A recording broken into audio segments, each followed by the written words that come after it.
لیے بھی اور کسی مسلمان کے لیے جائز نہیں کہ وہ کسی کافر کے لیے دعائے مغفرت کرے. نہیں کر سکتا. آپ نہیں کر سکتے کسی کافر کے لیے. آپ کا چچا کافر تھا, حالت کفر میں مرا, وہ جہنم ہی میں جائے گا.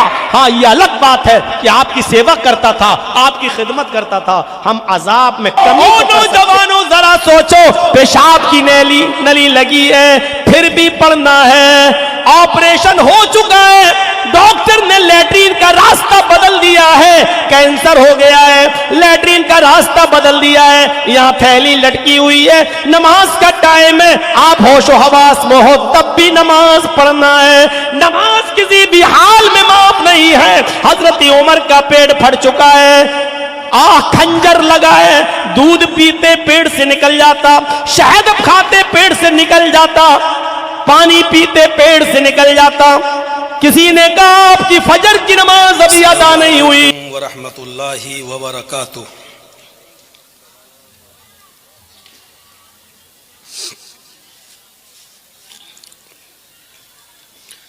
الحمدللہ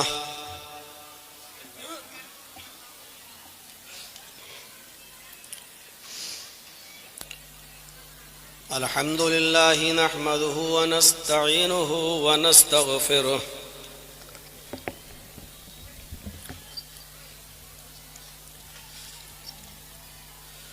ونعوذ باللہ من شرور انفسنا ومن سیئات اعمالنا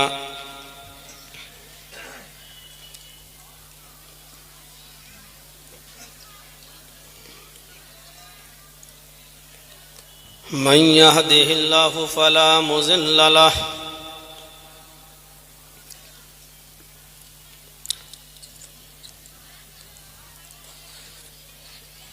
ومن يضلله فلا هادي له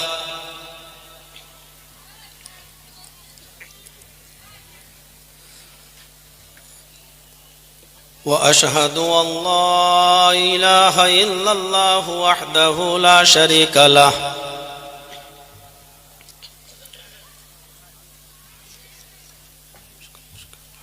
وأشهد أن محمدًا عبده ورسوله.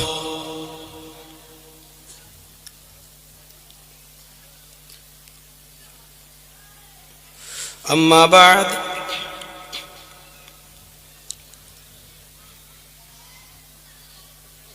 فإن خير الحديث كتاب الله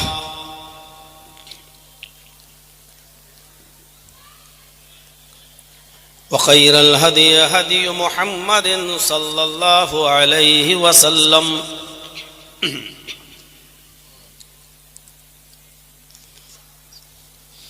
وشر الأمور محدثاتها وكل محدثة بدعة وكل بدعة ضلالة وكل ضلالة في النار.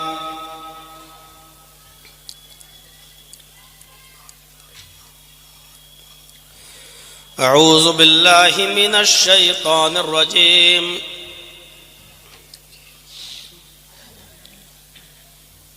بسم الله الرحمن الرحيم.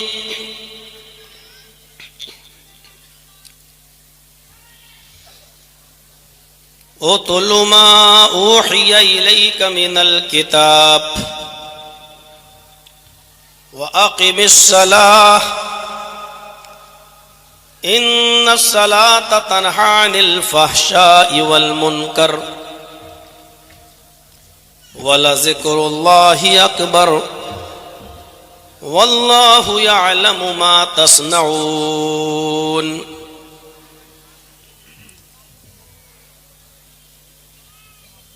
رب اشرح لي صدري ويسر لي أمري واحلل عقدة من لساني يفقهوا قولي.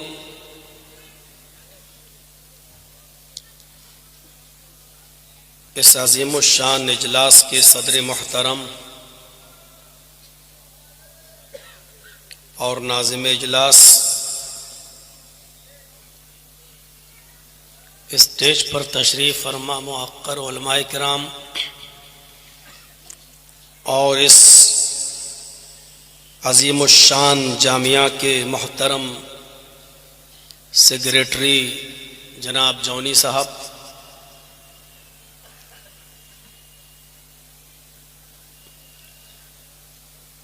شیر شاہی اور اس کے اطراف و اکناف سے تشریف لائے ہوئے معزز سامعین حضرات، پردہ نشین اسلامی خواتین، ماں اور بہنوں، قوم و ملت کے لائق ور نوجوانوں، مستقبل کے ہونہار عزیز بچوں،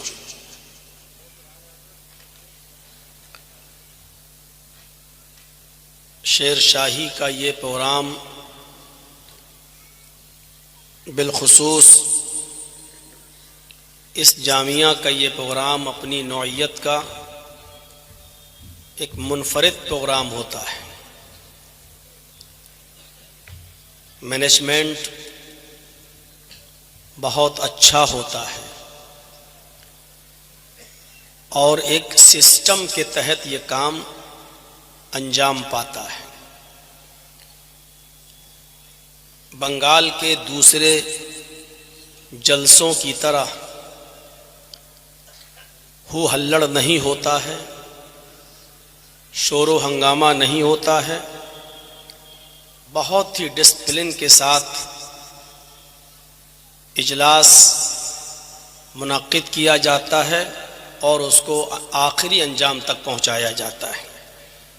اللہ کرے کہ اس سال کا بھی یہ پروگرام اپنی نوعیت کا منفرد پروگرام ہو اور بہت ہی بحسن خوبی اختتام پذیر ہو۔ جس مقصد کے تحت یہ اجلاس کیا گیا، اللہ رب العالمین ہمیں ان مقصد کے اندر کامیابی عطا فرمائے اور اس ادارے کے لیے، اس جامعہ کے لیے اور یہاں کے ذمہ داروں کے لیے دعا کرتا ہوں کہ اللہ رب العالمین ان کو نظر بد سے بچائے، ان کے رزق میں برکت عطا فرمائے اور حاسدوں کے حسد سے محفوظ رکھے اور اس جامعہ کو دن دونی اور رات چوگنی ترقی عطا فرمائے۔ 2 روزہ پروگرام کا آج پہلا دن ہے اور میں دونوں دن مدعو ہوں۔ آج کا یہ پہلا دن ہے پروگرام کا، ویسے تو یہ رات ہے لیکن پروگرام 2 دن کا ہے، اس مناسبت سے لفظ دن استعمال کیا جا رہا ہے۔ اللہ کرے کہ آج کی طرح کل کا بھی یہ پروگرام کامیاب رہے۔ میں نے قرآن کریم کی 21ویں پارے سے چند آیتوں کی تلاوت کی ہے اور اسی کی وضاحت کرنے کی کوشش کروں گا، اس امید کے ساتھ کہ آپ بغور سنیں گے اور اس دعا کے ساتھ کہ اللہ رب العالمین کہنے والے کو بھی اور سننے والوں کو بھی عمل کی پوری توفیق عطا فرمائے۔ اللہ رب العالمین نے ان آیات کے اندر فرمایا ہے اتل ما اوحی الیک من الکتاب۔ دوسری چیز وَأَقِمِ الصَّلَاةَ۔ تیسری چیز ان الصلاۃ تنہی عن الفحشاء والمنکر، اور چوتھی چیز وَلَذِكْرُ اللَّهِ اکبر۔ ان 4 چیزوں کا تذکرہ کیا ہے۔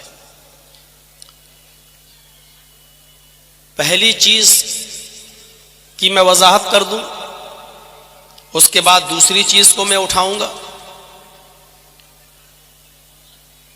اتل ما اوحی الیک من الکتاب، اللہ تعالیٰ نے اپنے نبی جناب محمد رسول اللہ صلی اللہ علیہ وسلم کو حکم دیا ہے، اور آپ جانتے ہیں کہ اللہ جب اپنے نبی کو حکم دیتا ہے تو نبی کے لیے وہ حکم تو ہوتا ہے لیکن وہ تعلیم نبی کی پوری امت کے لیے ہوتی ہے۔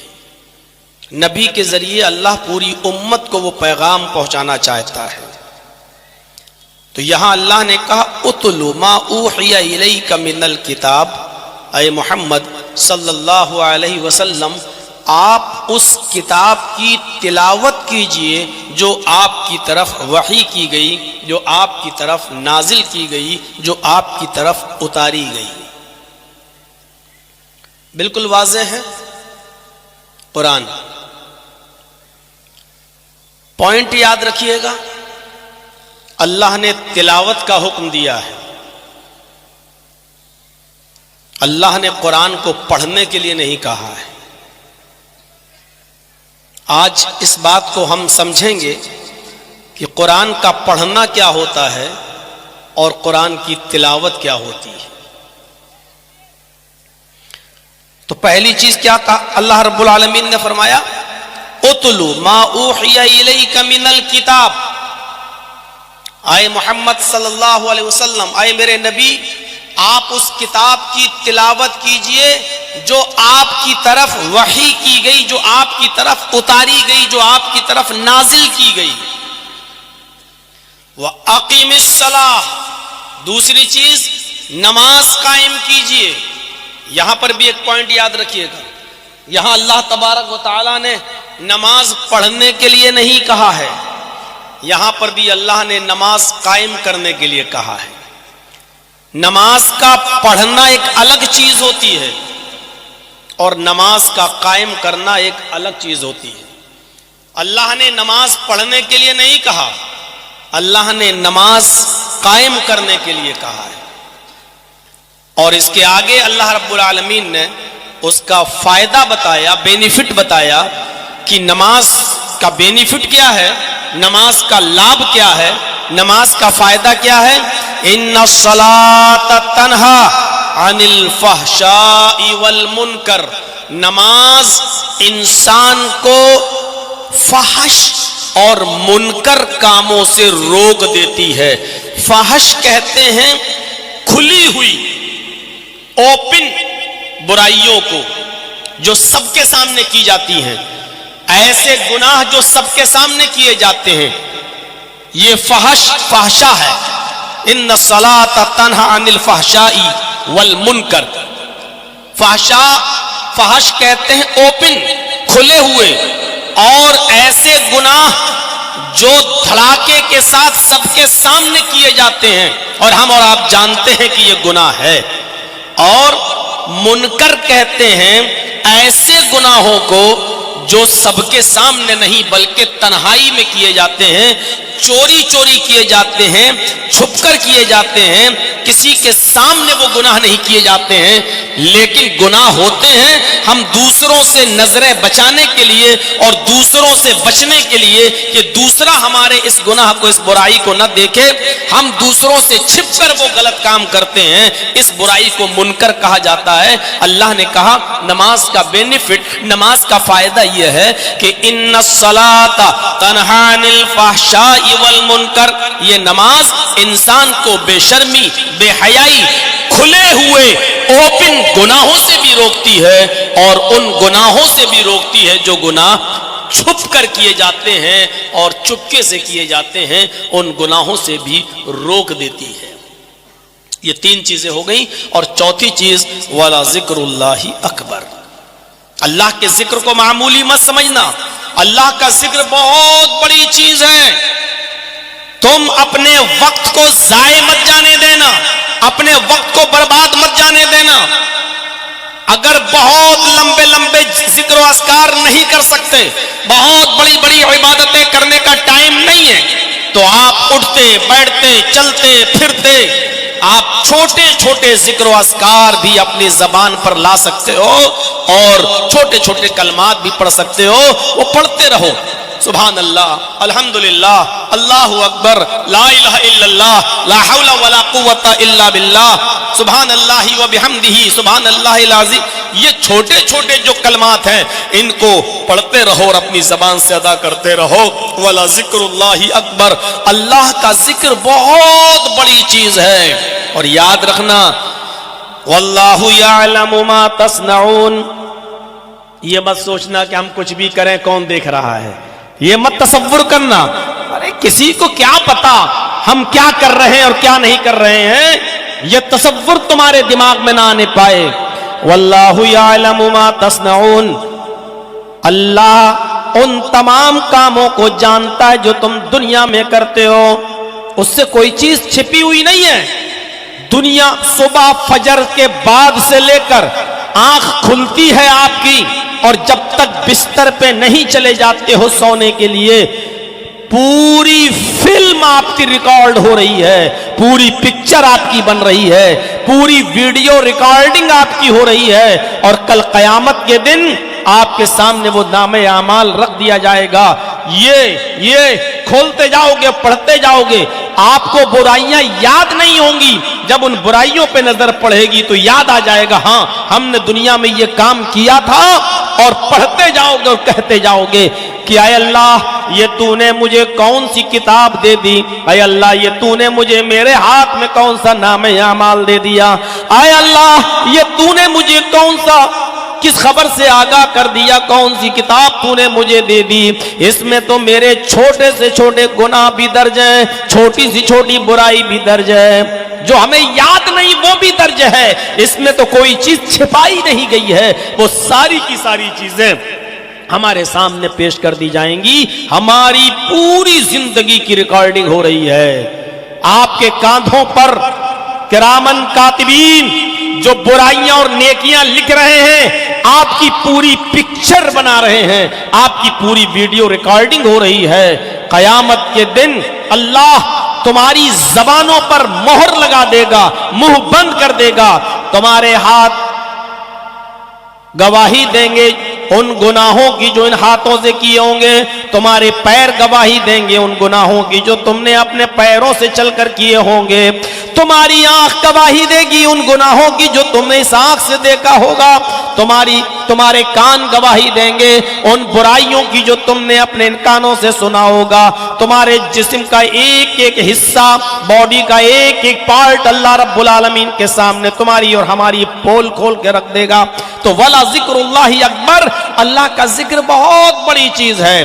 وَاللَّهُ يَعْلَمُ مَا تَصْنَعُونَ، وہ مندروں میں رکھی ہوئی کوئی مورتی تھوڑی ہے کہ جس کو تھپڑ مارو گر جائے اور وہ کچھ نہ کر سکے، جس کو جب چاہو تب نالی میں پھینک دو۔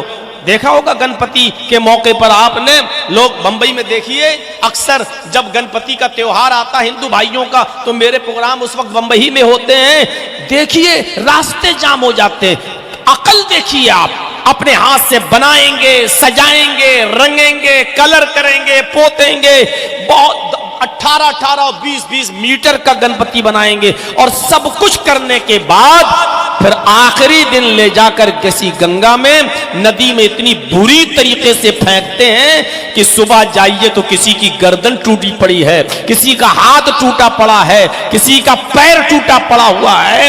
آپ دیکھیے تو اللہ رب العالمین کی ذات کو آپ وہ تصور مت کیجئے۔ واللہ یعلم ما تصنعون، اللہ رب العالمین کو خبر ہے ان تمام کاموں کی جو تم دنیا میں کرتے ہو، جو کر رہے ہو، اللہ کو ہر چیز کی خبر ہے۔ یہ 4 چیزیں۔ اب تلاوت پہلی چیز پھر آئیے، تلاوت کس کو کہتے ہیں؟ قرآن کا پڑھنا تو یہ ہوا، جرجیت صاحب نے ایک دکان کھولی، نئی دکان ہے، اب اس دکان میں ہم سامان بعد میں رکھیں گے، اس دکان میں ہم خرید و فروخت کی چیزیں بعد میں رکھیں گے، پہلے اس دکان میں خیر و برکت کے لیے قرآن خوانی کرا لی جائے۔